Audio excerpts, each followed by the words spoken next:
ಜನವರಿ 5ರಿಂದ ಸಾರಿಗೆ bus ticket ದರ ಏರಿಕೆ ವಿಚಾರ ಇದೀಗ ಬೆಂಗಳೂರಿನಲ್ಲಿ ಸಾರಿಗೆ ಸಚಿವ ರಾಮಲಿಂಗಾರೆಡ್ಡಿ ಪ್ರತಿಕ್ರಿಯೆ ಕೊಟ್ಟಿದ್ದಾರೆ.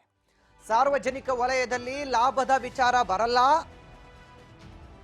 40% ಸಾರಿಗೆ ಬಸ್ಗಳು ಲಾಸ್ನಲ್ಲಿ ನಡೀತಾ ಇವೆ, ಹೀಗಾಗಿ ನಾವು ಈ ನಿರ್ಧಾರ ತೆಗೆದುಕೊಳ್ಳಬೇಕಾಯಿತು ಅಂತ ಸಮರ್ಥಿಸಿಕೊಂಡಿದ್ದಾರೆ. ಬೆಲೆ ಏರಿಕೆಯನ್ನ ಬೆಂಗಳೂರಿನಲ್ಲಿ ಸಾರಿಗೆ ಸಚಿವ ರಾಮಲಿಂಗಾರೆಡ್ಡಿ ಅವರು 40% ಸಾರಿಗೆ ಬಸ್ಗಳೇನು ಓಡಾಡ್ತಾ ಇದ್ದಾವೆ, ಆ ಎಲ್ಲ ಬಸ್ಗಳು ಕೂಡ ಲಾಸ್ನಲ್ಲಿ ಓಡಾಡ್ತಾ ಇದ್ದಾವೆ. ಅದರಲ್ಲಿ 30% ಬಸ್ಗಳು ಮಾತ್ರ ಲಾಭದಲ್ಲಿ ಓಡಾಡ್ತಾ ಇದ್ದಾವೆ. ಅಂದರೆ ದಿನಕ್ಕೆ 1000 ಬಸ್ ಓಡಾಡಿದ್ರೆ ಅದರಾಗ ಸುಮಾರು 400 ಬಸ್ಗಳು ಲಾಸಲ್ಲಿ ಇರ್ತವೆ.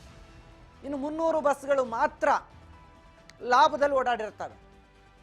ಅಂದರೆ ಸುಮಾರು 10% ಅಂದರೆ ಅರ್ಧದಷ್ಟು ಹೆಚ್ಚಿಗೆ, ಇನ್ನು 10% ಜಾಸ್ತಿ, 40% ಬಸ್ಗಳಲ್ಲಿ ಲಾಸ್ ಕಾಣ್ತಾ ಇದೆ, 30% ಬಸ್ಗಳಲ್ಲಿ ಮಾತ್ರ ಲಾಭ ಕಾಣ್ತಾ ಇದೆ ಸಾರಿಗೆ ಇಲಾಖೆ. ಸೊ ಈ ಬಗ್ಗೆ ಸಾಧಕ ಬಾಧಕಗಳ ಬಗ್ಗೆ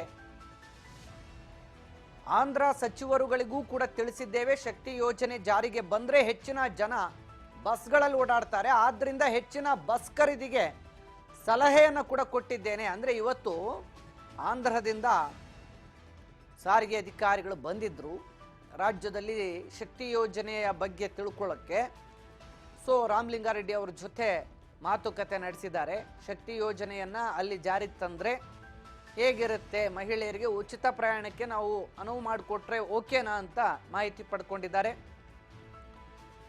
ಇವರು ನೋಡಿ, ಹಿಂಗಿದೆ ಈ ಪರಿಸ್ಥಿತಿ ಇದೆ, ಸದ್ಯಕ್ಕಂತೂ ಹೆಚ್ಚಿನ ಬಸ್ಗಳು ಬೇಕಾಗುತ್ತೆ, ಯಾಕೆಂದ್ರೆ ಅವಾಗ ಹೆಚ್ಚಿನ ಜನ ಓಡಾಡ್ತಾರೆ, ಅದ್ರ ಬಗ್ಗೆ ಚಿಂತೆ ಮಾಡಿ ಅಂತ ಹೇಳಿದ್ದಾರೆ. ನಮ್ಮಂತೆ ಹಳೆಯ ಬಸ್ಗಳಿಗೆ ನವೀಕರಣ ಮಾಡಲು ಹೇಳಿದ್ದೇನೆ. ಅಂದರೆ ನಾವು ಹಳೆ ಬಸ್ಗಳನ್ನು ನವೀಕರಿಸಿದ್ದೇವೆ, ಆ ರೀತಿ ಕೂಡ ಮಾಡ್ಬೋದು ಅಂತ ಹೇಳಿದ್ದೀನಿ.